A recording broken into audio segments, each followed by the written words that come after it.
Hi, this is Colin. In 1959, a Soviet geneticist started an ambitious experiment to study the origins of domestication. He would attempt to breed domesticated wild foxes, selecting their behavior alone. What can a 60-year running experiment in Russia on the domestication of foxes tell us? We will tell you that story and why you don't want a pet fox after the news.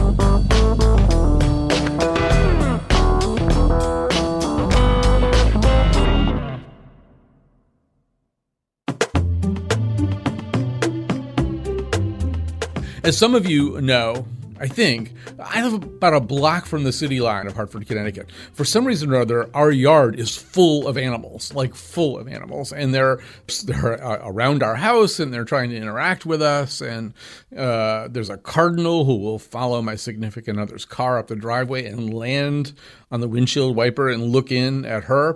And so one morning, about 2 years ago, I walked to make coffee in the kitchen, and there was a baby fox. And the baby fox was at the sliding glass door. It was up on its little hind legs and kind of pawing the glass door with its little front paws and wanting to come in. And I looked at it and I thought, well, of course you would like to come in, and perhaps you would even like to live your life with us, but that is not going to happen.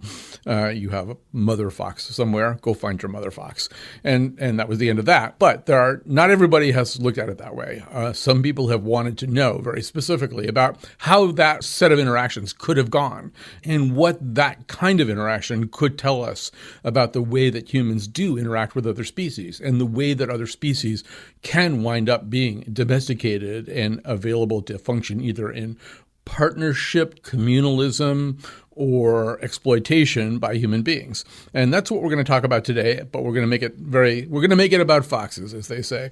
Joining us right now is Lee Dugatkin, a professor of biology specializing in evolution, behavior, and the history of science at the University of Louisville, and the author of How to Tame a Fox, parentheses, and Build a Dog, close parentheses, visionary scientist and a Siberian tale of jump-started evolution. So, Lee Dugatkin, thanks for joining us today. My pleasure to be here. So, we have to start talking, I guess we have to start our story in 1959 in the Soviet Union. We have to start it with a scientist named Dmitri Belyaev. And what did Dmitri Belyaev want to know? What was his goal? Yeah, so Belyaev was a Soviet geneticist, and he had lots of experience working with domesticated animals, and he became fascinated with understanding this process of domestication because today, certainly, but even more so in the last 10,000 years, domesticated species have played this fundamental role in our everyday life. So Belyaev wanted to understand how this process of domestication occurred, and something odd struck him, which was that he knew from his own work that there were a suite of traits that many domesticated species shared. So they tend to have juvenilized faces, floppy ears, curly tails, really funky color patterns. And the thing that struck Belyaev was that this tends to be true of our domesticated species, even though we've domesticated them for a plethora of reasons, right? I mean, some of them we've domesticated to ride, like horses. Others we've domesticated for companionship and protection. Others we've domesticated for food, and yet they tend to show this similar set of characteristics. And Belyaev wanted to know why. And he came up with this fascinating hypothesis, which was that no matter what we domesticated our animals for, the one thing we always had to have were calm animals that were pro-social towards humans, because we can't have our domesticated species trying to bite our heads off. And so Belyaev hypothesized that all the major domestications that have occurred in human history started by humans selecting the calmest, tamest, most social animals and parenting them for the next generation. And that all of the other things, the floppy ears and the curly tails and the different hormone patterns and the juvenilized faces, all of those other things were somehow connected to calm, tame behavior. He didn't know how, but that was his hypothesis. So he decided he was going to test that, and he began an experiment testing that in foxes in the late 1950s. And this is kind of a fascinating thing, because whoever did a lot of this stuff, whoever converted wolf-like animals to dogs, whoever converted pre-cattle-like animal to cattle, they didn't write this down. This was before recorded history. Most of this stuff happened That's right. by people who couldn't tell us the story of how or why they did it. So Belyaev comes up with this hypothesis that, it must be like niceness, compatibility, calmness, that must come first. And so he decides to take an animal that hasn't been domesticated, the fox, and see how difficult that would be to do. We should say this experiment is still running more than 50 years later, but Belyaev was around to see an awful lot of that. So explain how this worked. He's got a bunch of foxes, 700 foxes, I think, at one point, and he's just basically trying to pick the nice ones and get them to marry other nice ones. That's right. So you go and you test these foxes both when they're pups and you test them again when they're adults, and you come up with sort of a standardized way of measuring how calm or aggressive they are when they're interacting with humans. And you choose the calmest ones, and they test hundreds of foxes. The top 10%, the ones that are 10% that are the calmest, those are going to be the ones that parent the next generation. And so foxes breed when they're 1 year old, so basically a generation is a year. So every year you're going to repeat this process over and over and only select them based on this characteristic of how docile and pro-social they are towards humans. That's it. That's the only criteria for who makes it into the next generation to breed. Right. Although we should say that, and I've seen footage of this, I mean, they also were kind of doing the opposite, right? They just had some curiosity about what it would take to develop a super bad fox. That's right, but that didn't happen for about over a decade after the experiment actually started. So for the first 10 years, they were only doing the tame half, and then afterwards, and since that point, from the early 1970s, they have been breeding this hyper-aggressive line, mostly because they would allow them to better understand the tame animals, because they could do genetic crosses between the tame animals and the aggressive ones and understand the underlying genetics of the tame foxes. So it was sort of another tool to understand them. Right. There's a horror movie waiting to happen with those super bad foxes. Yeah, I'll tell you what, I've been there a couple of times. The experiment occurs outside Novosibirsk, which is the biggest city in Siberia, and it's sort of out in the country away from the city there. And when you go and you interact with the tame foxes, they will lick your face 5 seconds after they're put into your arms. You go near those aggressive foxes, and there's no doubt in your mind that they would rip your head off if they could. Right. Actually, you can hear a little bit of this right here. This is the sound of a person approaching the cage of super bad foxes.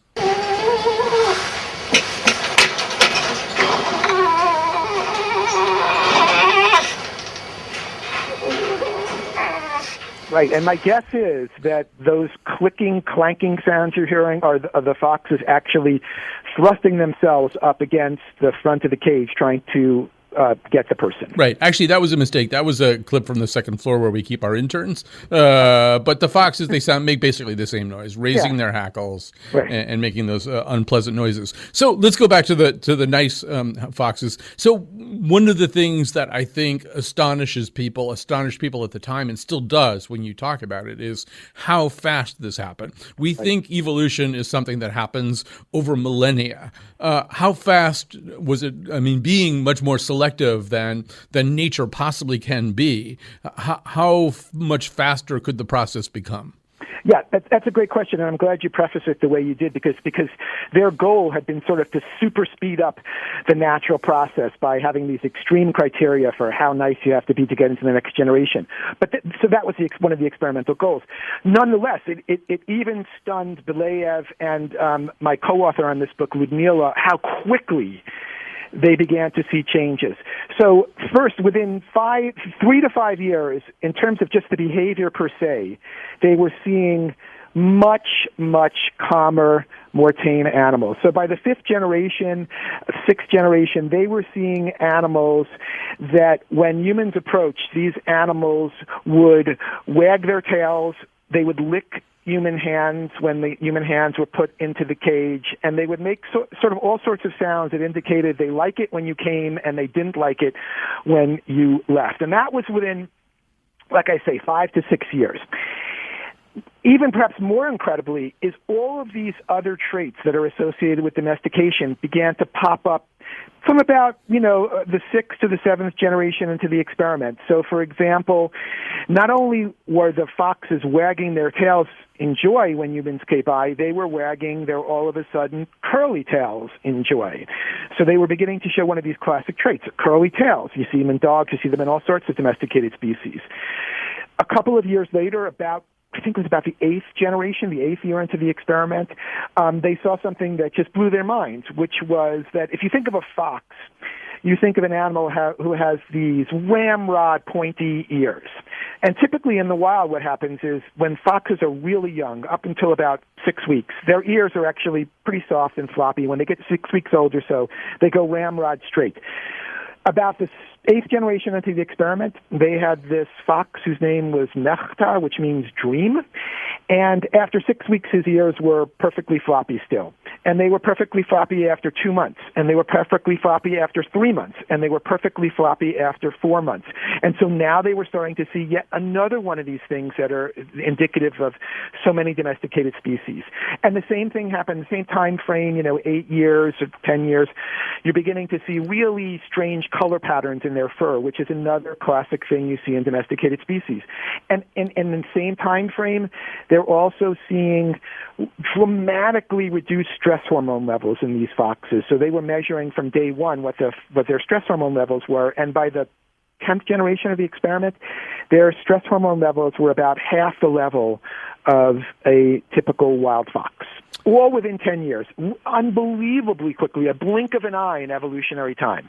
We tend to say Belyaev, and rightly Right. so. But in fact, as even the co-authorship of your book suggests, there was another person heavily involved in this, Ludmila Trut, who long after Belyaev's death kept the experiment going. But before we get to Ludmila Trut, I think it's also important to note this whole experiment is taking place against the backdrop of a Soviet Union that is, for some reason or other, deeply hostile to the notion of genetic research, to the notion of Darwinian evolution as we know it. That this is something you could lose your life for doing something like this, right?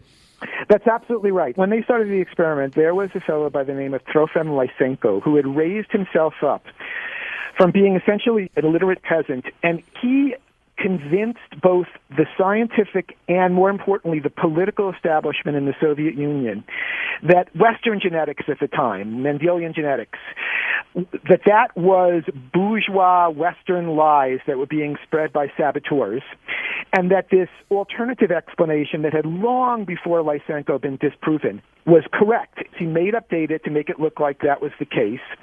This long disproven theory was sort of more in line philosophically with communism, and so he slowly raised himself up in the hierarchy. And by the end of that raising himself up, he was Stalin's right-hand man on science. And so thousands of modern geneticists in the Soviet Union, which was a powerhouse in genetics before Lysenko, thousands of people lost their jobs, hundreds of them were jailed, and dozens were murdered by Lysenko and his thugs. And one of the people that was murdered was actually Dmitri Belyaev's brother. So when this experiment began, they knew very well that it was dangerous to do what they were doing, and they would have to sort of do their best to fly under the radar, and they had all kinds of strategies for doing this.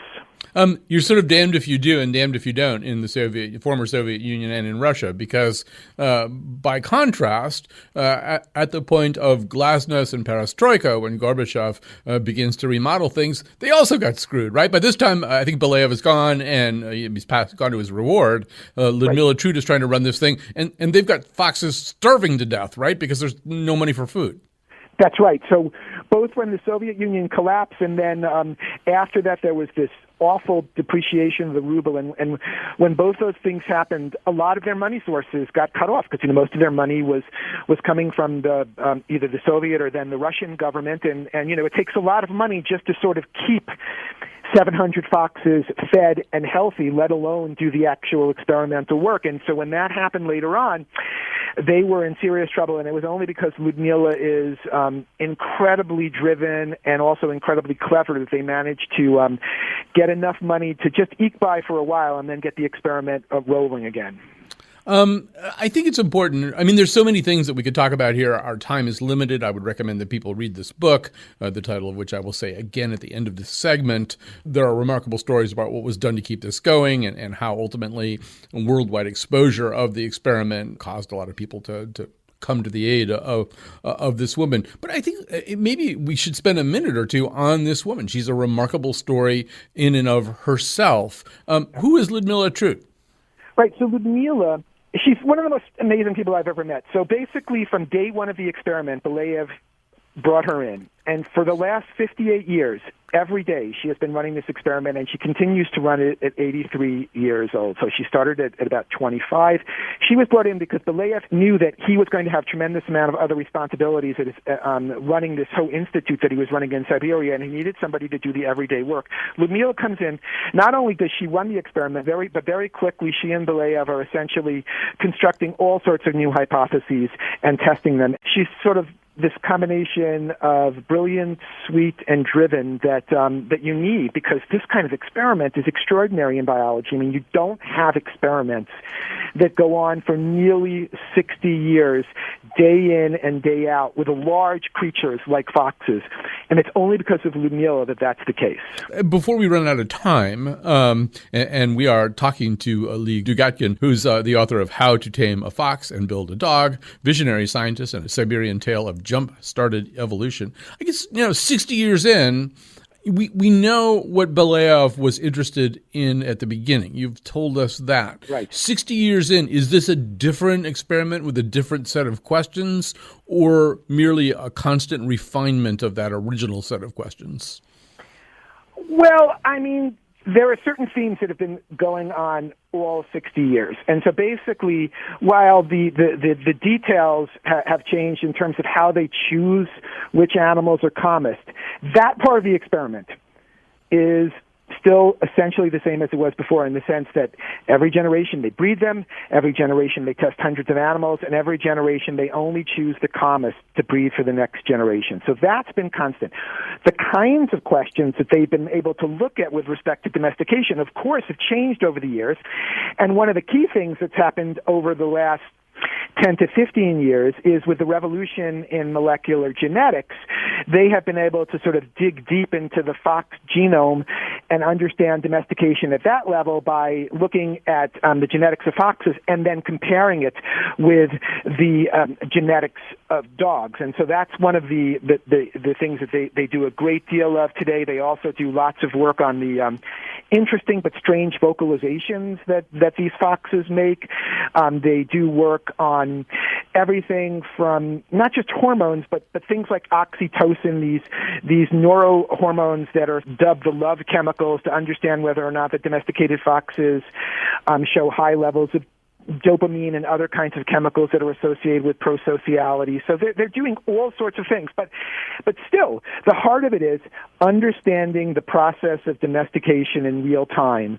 That's what the experiment's always been about, and that's what it continues to be about. It's just that now they can dig deep into it in all sorts of ways that weren't possible 50 or 60 years ago. Well, Lee Dugatkin, the book is a fascinating blend of science and storytelling about some remarkable people and some remarkable animals. It's the perfect segue into our next segment. We will talk about what happens when some of those foxes arrive in America in the home of people who plan on having them as pets. All right, let's take a little break, and then we'll come back. We're gonna have a wing-ding-doodle tonight. But right now, I'm looking for a fox. I'm looking for a fox. I'm looking for a fox. Tonight the sky's the limit. I got some money and I'm gonna spend it.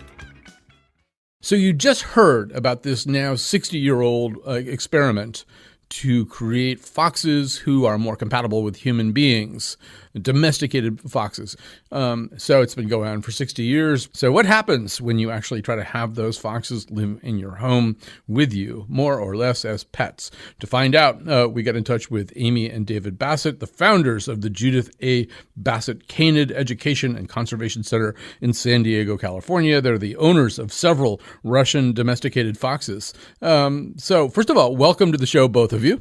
Thank you. Thank you. Maybe, Amy, you can start out this story. How does one obtain Russian domesticated foxes?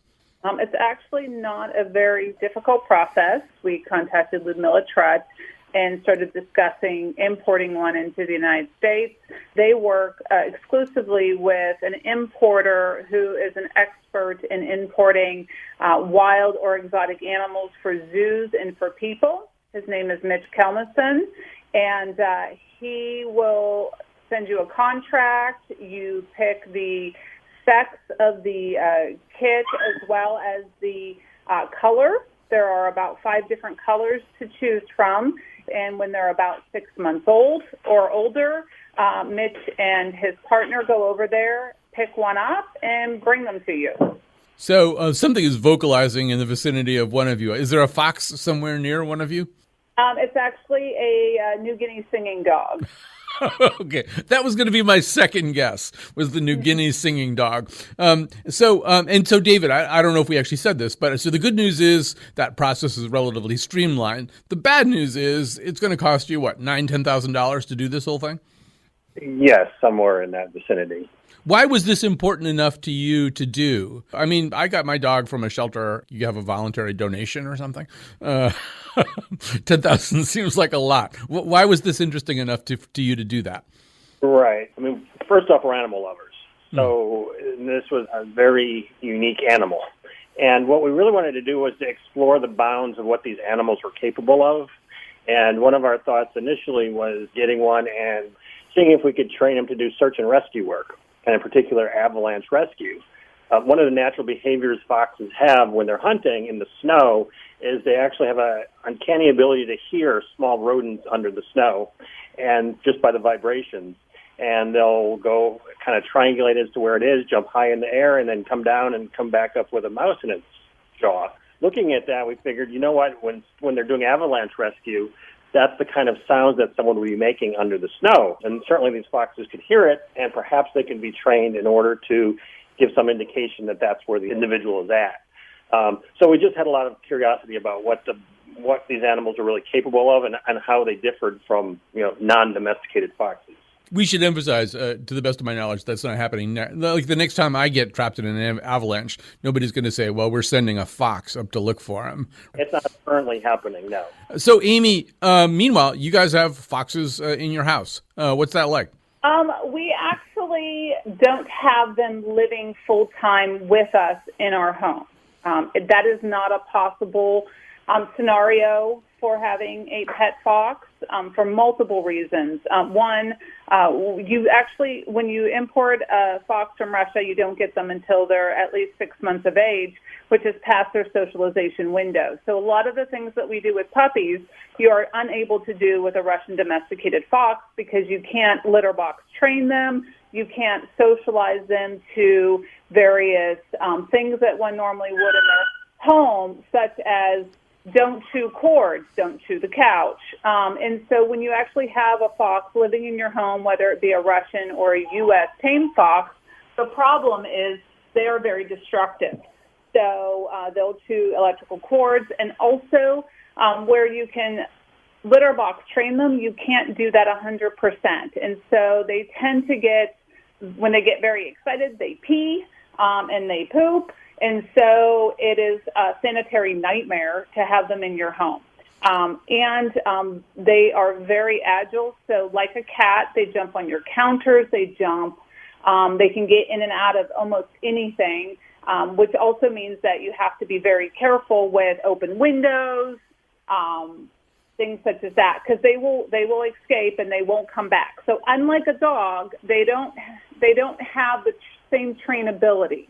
So they don't have a recall. So you have to just be very careful. So living with them, in our home like a dog, that doesn't occur. So they actually have enclosures, both indoor and outdoor, that they live in, and then we bring them out and interact with them in the home. Right. So if that Disney movie, Incredible Journey, had been made about foxes, basically the foxes just would have run off and started a life for themselves as opposed to traveling great distances to find their owners. And so you don't live with them, but just go back to the peeing and pooping thing and not to bring up a hard memory for you, Amy. But didn't one of these foxes pee in your coffee?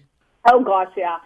So the other thing that they do is they like to mark their territory. And so it's not uncommon that you'll be sitting there hanging out with them. And then one occasion, one of them jumped on the counter while I was sitting there having a cup of coffee. And I wasn't paying attention. And when I put them away, I grabbed the coffee cup, and there was just a little bit of coffee left in there. And I took a swig, finish off my coffee, and it wasn't coffee after all. So then I ran around the house, flailing my arms, asking for razor blades and acid to get the taste out of my mouth, because it was one of the most horrific tastes that I have ever experienced in my life. And that is not uncommon. I travel a lot for work, so I would go through security, take off my shoes, and then kind of look around and be like, what is that smell? And then, sure enough, I'd realize, oh, my God, that's me. One of them peed in my shoe, and now I'm on a business trip for 4 days with my shoes smelling like fox urine, and it is potent and very distinct. Right, and it's not the kind of thing you can explain to the other people at the airport either. I have foxes, they pee in my shoes. Yeah, you can yeah, and it's so I just always pretend like it's the guy next to me. So David, in the previous segment, we were talking about things like oxytocin, the so-called cuddle hormone and stuff like that. But I'm getting the feeling that whatever these foxes are, genetically, however much they may have changed through this fascinating breeding program, they're not dogs, right? They're not going to curl up in bed with you. They're not going to do things like that. Well, they might curl up on bed with you, possibly, but just as likely they might, leave and chew on your couch. So they're in some ways you can think of it as more like cats in that they're somewhat very independent. But yes, they're foxes. They haven't bred out of them being a fox. They've just bred into them the fact that they have a unique bond with people, much like dogs do. But that doesn't make them dogs. It makes them have some commonality with dogs. Right, and that unique bond, though, it's a different bond, right? Like my dog, when I come home, you would think that, some pop star had just entered the room, and then the dog is pretty focused on me or my significant other for the entire time that we're there. We are the center of this dog's world. I get the feeling foxes are a little bit different. Not that they don't love you or notice you or something, but it's not the same, right? Yeah, they express their emotion in a fox-like manner, much like a cat does in a cat-like manner. A cat, you come home, it might say, hey, how you doing, rub your legs a few times, and then be on its way, and not do what you described with a dog. The same is true with a fox. They're exceedingly excited to see us when we come by, but it's very different than the experience we get with the dogs. Because they're really separated by, millions of years of evolution. So you're not going to change that in 60 years. But what they did is explore certain elements of, how wolves became dogs, and can they put those elements into foxes? Right. So, Amy, that's what the experiment was about. This, once again, we're talking about this, now 60-year-old Russian experiment where they were selectively breeding basically for niceness, for calmness, for compatibility. So you get the so-called domesticated fox. Now, you have at least one other kind of fox there, right? You have an American fox, a U.S. fox, that wasn't bred that way. This is more what we might call a tame fox. But, Amy, explain what that means. So there are numerous pet fox breeders throughout the country. People who obtain foxes from other pet breeders or from fur farms, and then they put them together and they breed foxes that people can purchase for around $500 a fox.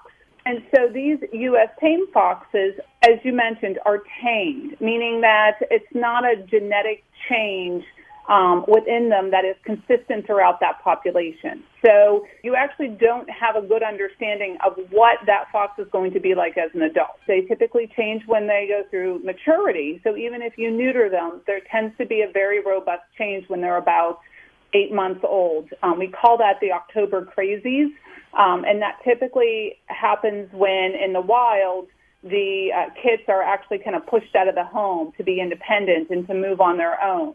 And so we purchased one from a pet fox breeder. She was bottle fed from the age of 10 days old. We got her when she was about 4 to 6 weeks, and we socialized her. We took her to Comic-Con. We trained her. We interacted with her in many different social situations, as which you would with a puppy. And so we worked really hard with her, which is the nurture side of the combination of nature nurtures. And we wanted to see, when she grew up, would she be different than the Russian? And what we found is that she is absolutely different than our Russian foxes. We actually just had some folks over yesterday. When all of the Russians come out to greet people, there is a variety or a variation in how much they want to interact with the person within the Russian population. So we have from Boris, who is extremely social and wants to be pet and rubbed 24/7 by strangers, to Mikhail, who is a recent one that we got, who tends to be a little bit more reactive and skittish. However, that being in the case, Issy hid behind a dresser the entire time. So she wants no interaction with people. She has minimal interaction with us. So she'll come up, interact with us, but her focus more is avoiding people. Can we just back up for a second? You took the fox to Comic-Con?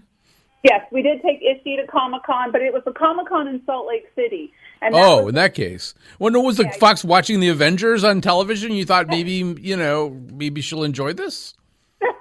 Well, what we wanted to do is we wanted to really have a robust socialization program for her, because we really wanted to explore the impact of nature versus nurture and nurture versus nature. Because Boris and Sophie, for about 6 months of their lives in Russia, were never socialized. They had very limited human contact. They were in cages like other, quote, fur farm foxes.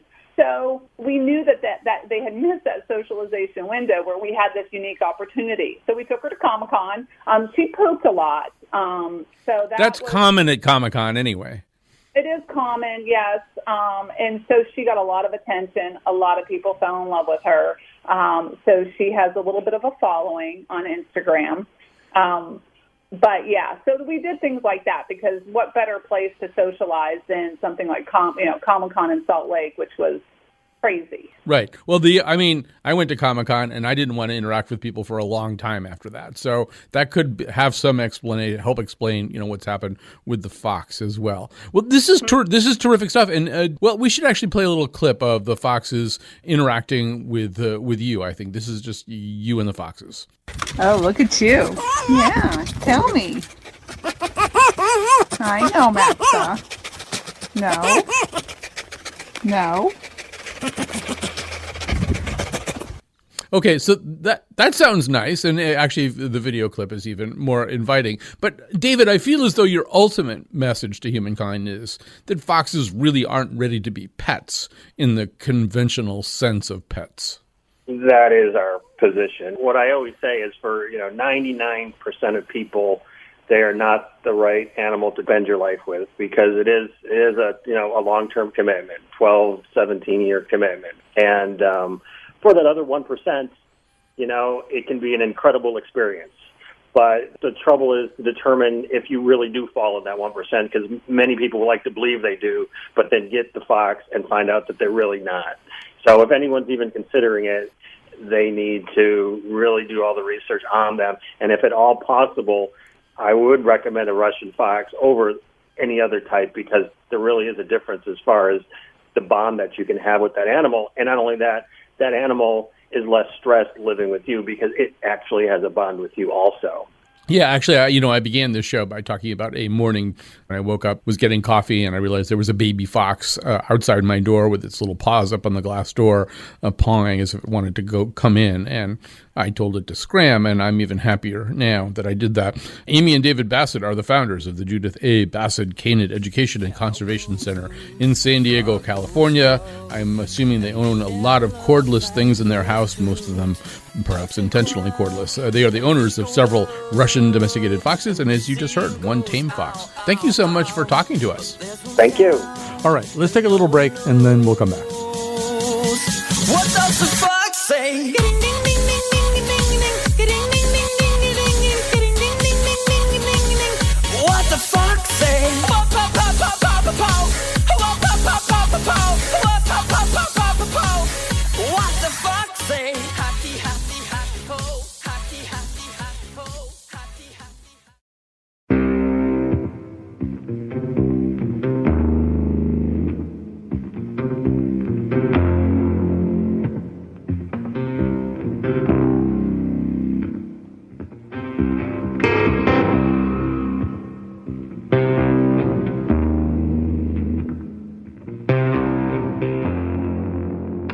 we've been talking about domestication, specifically foxes. But what about domestication in general, and how does that change humankind's relationship to the animal kingdom? So let's talk about that in a broader way with Jacob Mikanowski, who teaches history at UC Berkeley and writes about science, history, and art for publications like The Guardian, Prospect, and the Los Angeles Review of Books. He wrote an essay on domestication for one of our favorite publications, whose name we've never really decided how to pronounce. It's either Aeon or Eon. Either way, it's a great publication. We love it. Jacob, welcome to the conversation. Hello, thank you. So let's talk a little bit about the notion of domestication. As humankind has domesticated animals, and if you're going to take aurochs or whatever, some kind of wild version of a currently domesticated animal, and make it progressively more and more juvenile so that it doesn't quite understand the difference between its species and its human tenders, I mean, in a way, you can make the argument you're essentially damaging a kind of animal if you don't leave the other kind out there. That's true in a way. And a lot of our domestic animals don't have their wild species, or their wild species is almost extinct. That's true of goats. The wild cows went extinct just in the 17th century. It's interesting. Do we have an ethical obligation to the wild species when we're doing this kind of genetic manipulation? But we've been doing it for at least 10,000 years. Some people think 30,000 years. And this kind of genetic modification of animals, that's one of our oldest technologies. You know, with fire, the hand axe, we've been doing this for a long time. Well, the other thing that we do, obviously, is we take animals that might have been wild, we domesticate them, then we get tired of them as domesticated animals or don't maintain them very well, release them back into the wild. Maybe we, as an example, we could talk a little bit about wild pigs in California. Wild pigs in California are neither completely wild nor completely tame, right? They're feral, which is a little scarier in a way than being wild or tame. I think all through the American West and South, wild pigs are a big problem. I live in Berkeley, the East Bay, across from San Francisco. Mm-hmm. And every time I go hiking out in the hills, I see these giant traps for wild pigs. And they're always empty because they're much too smart. They're pigs that have gone wild, have escaped from captivity, and breed freely, aren't under human control. And they're very smart. They only come out at night. They're very wary. And they destroy native habitats. They destroy crops. They undermine fences, etc. So everyone wants to get a handle on them, and it's really tough. I've never seen one. I've seen the damage they've done. But that's a common thing. And people who study the genetic history of pigs have an incredibly hard time because there wasn't a single moment when pigs were domesticated. They were domesticated over and over and over because they kept being domesticated, becoming wild. The wild pigs were brought back in to the gene pool, and then they went wild again, and back and forth and back and forth. So you have this weaving through of wild and domesticated. That happens with lots of species. It's especially true of pigs, and it's especially true out here. Domestication is not a one-way street. Well, is it? I mean, is there a way in which it is a one-way street? And I guess what I'm wondering is, I mean, if you have wild pigs who used to be part of a domesticated species, they get back out in the wild, and as you say, maybe they go back and forth across the line, you know, over the millennia a few times. On the other hand, my sense is that they're not going to become the old kind of wild pigs, right? Once we domesticate an animal, once we breed selectively for certain kinds of selected characteristics, if you just make them back into a wild animal for 100 years or so, you're not going to get the old wild animal back, right? That's true. The unifying thing in most animal domestication, and that it's in the fox experiment, is that you're choosing animals that are comfortable around people. And that means their fight or flight system is kind of toned down. They can't be as aggressive. They can't be as kind of high-wired to danger. And it seems like almost every animal that's domesticated, that happens, that we want animals that are kind of more relaxed. Mm-hmm. But you get that by having animals that have smaller brains and weaker senses, that smell less acutely, hear less well, and have less brain power. And you can go back from being tame to being wild, but those changes, those deficits that we work into the animal, they don't seem to come back. So dingoes in Australia descend from tame dogs. They've been living in Australia wild for 4,000, 5,000, 6,000 years, and that brain size hasn't bounced back yet. Wild pigs, seems like their smell comes back slowly. We haven't had enough time. They've been wild here for 150, 200 years, but the brains are still smaller. So it's maybe So that's right. Yeah. Maybe a useful difference, and it's a difference that's going to be blurred more and more as there are coy dogs and coy wolves and stuff. But maybe a difference that's useful to talk about is the difference between a dingo and a coyote. A coyote, I mean, we all basically these days live where there are coyotes. But coyotes typically, you don't see coyotes unless they want you to see them, and they don't have necessarily any particular interest in interacting with human beings. And if they don't, they're really good at not doing it. Whereas I'm assuming from what you're saying about a dingo is retaining enough of the old genetic characteristics so that might not be the case. I'm not sure how it plays in the behavior, but on the molecular level and in the anatomy, you can see that despite thousands of years of kind of being on their own, the changes that made them into a dog rather than a wolf are still there. They haven't, if it comes back very, very slowly. And they do live in partnership often with Aboriginal communities. So they haven't gotten all of that wildness back. So you write about different ways in which animals can become domesticated. And so mostly I think what we're talking about is what you call the directed pathway. Humans deliberately try to change or amplify a particular trait that we want in an animal. But there are other things that we can do. For example, the prey pathway. Talk about that. And I'm unclear as to whether the prey pathway involves any selected breeding or just the use of an animal a certain way. Well, it's a little bit of a mystery, actually, the origins of domestication. Directed breeding is kind of what we're used to, but it only really started happening once domestication was established. But going back to the very origins, 10, 12,000 years ago, it seems like a lot of our animals were first domesticated as prey. That means you spend a lot of your time hunting wild sheep, following herds of wild sheep, going into their valleys, following them on their migrations, and you're like, at some point, it's like, well, maybe we could make this a little easier on ourselves. Maybe we could catch a whole bunch of sheep at once, put them in a pen, and kill them as we need them. And that slowly develops into, very slowly, over 2, 3, 4,000 years, develops into having managed herds of goats, sheep, pigs, reindeer right now. They're probably one of the latest animals to be domesticated. And people who domesticate reindeer up in Finland, northern Russia, also hunt wild reindeer. They follow herds of caribou or reindeer and they keep them in pens. And that's kind of where you start. It's interesting. People think horses were domesticated that way. They were domesticated because people said, let's ride these giant, terrifying monsters. And then you gradually figure out how to turn this animal you hunt into an animal you breed.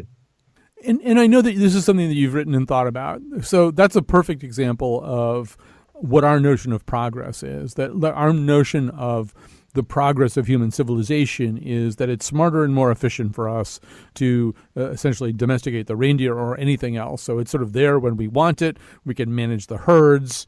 We can, all of those things. It's just super convenient. I mean, we can probably try to have as many reindeer as we need as opposed to as many reindeer as nature happens to provide us with. Is there an argument that that's not really progress or an argument against that kind of progress? It made civilization possible, makes the city possible, writing everything that comes from it. So we rely on it, but there are costs. And they might be subtle because you need to get away from hunting for all of your food to have the kind of population that can sustain cities. But it changes something about human relationship to nature.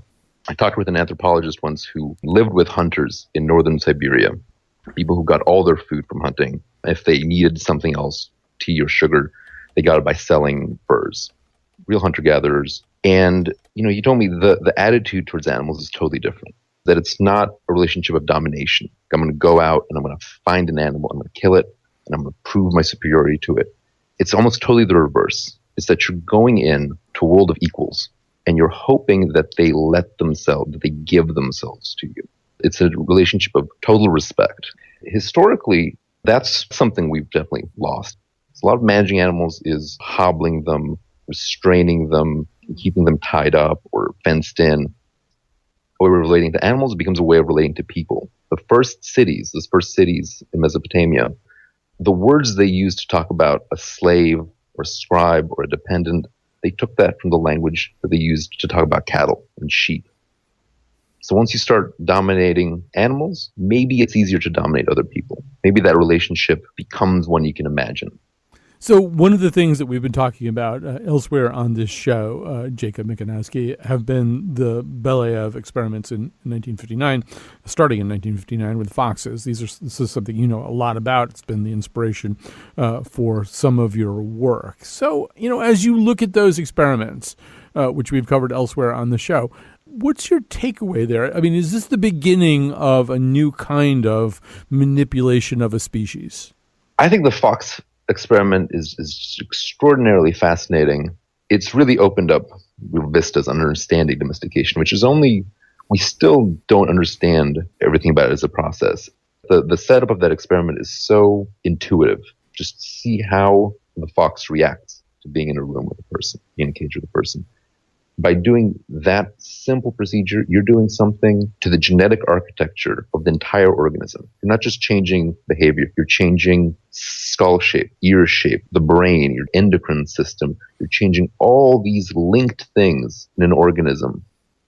Through this very simple breeding procedure, you're doing some really complicated, what amounts to genetic engineering. But in a way, from our vantage point right now and a vantage point, say, 15 years out from now, it might also look a little bit like the horse and buggy. I mean, because of what we're about to talk about now, technologies like CRISPR, you don't even have to wait a lifetime or a couple of lifetimes. Presumably, you can change an animal even more quickly than that, right? By simply manipulating its gene structure, adding new codes to its DNA. Okay, let me give you sort of a hardcore example. A lot of people these days, for example, have raccoons in their lives. Raccoons come and they like the same stuff that we like. They realize they can get it from the vicinity that we live in. They're really good at figuring out garbage cans, and some raccoons look like come right up to your door. They'll put their little hands out. And Absolutely. Just the same way that you might like to have a fox, some people might like to have a raccoon. The problem is that, of course, there's no way of knowing the moment at which a raccoon might decide to bite your face off. So I'm assuming with something like CRISPR that pretty quickly, if we wanted to, we might be able to get that kind of raccoon that could hang out with us. To say a little bit about that. CRISPR is an incredibly powerful tool for changing genomes. It's basically a kind of set of scissors that you go into genetic code, snip out whatever you want, and put in whatever you want. So you can snip out a gene, put a gene in. So you could conceivably, in the future, makes it a lot easier to do any kind of change you want. The problem is we don't understand the genome. We don't understand all the interactions. At this stage, I don't think we know enough about the raccoon gene to say, let's just go in there and snip and make a friendlier raccoon. Well, in the future, as we understand that better, maybe we could make, a perfect mix of raccoon and fox and labradoodle. Right. I think only the rich people in the Hunger Games would have those pets. And so what you're saying, though, is that in so doing, we might create a raccoon that's more susceptible to a pathogen in its environment or more susceptible to a genetic disease. You might develop a raccoon species that had a way higher incidence of, raccoon hemophilia or something, right? That's part of the worry? That's part of the worry, and part of it is that it's just we have a lot of ability in manipulating genes, but without necessarily all the knowledge of what genes actually do. It's easy now to say put in a single gene, put in like a gene that makes fireflies glow and put that into, say, mosquitoes, make mosquitoes glow. It's harder to do something complicated like make an animal smarter, cuter, nicer. Behavioral traits are complex, but the potential is kind of unlimited. But we might just not know enough yet to do that, and we might not know what the consequences are. We're really kind of looking over the horizon right now. Right. And this might be a good place for us to end. We've been talking to Jacob Mikanowski through the miracle of Skype. He writes about science, history, and art for publications like The Guardian, Prospect, the LA Review of Books. He wrote an essay on domestication for Aeon or Eon, as the case may be. Either way, Jacob Mikanowski, thanks so much for being part of this show. Thank you. It's been fantastic. Okay, that's our show. Thanks to everybody who helped, as well as some of the people who hindered. They play a role too. And thank you for listening. We'll be back tomorrow unless for some reason we don't show up.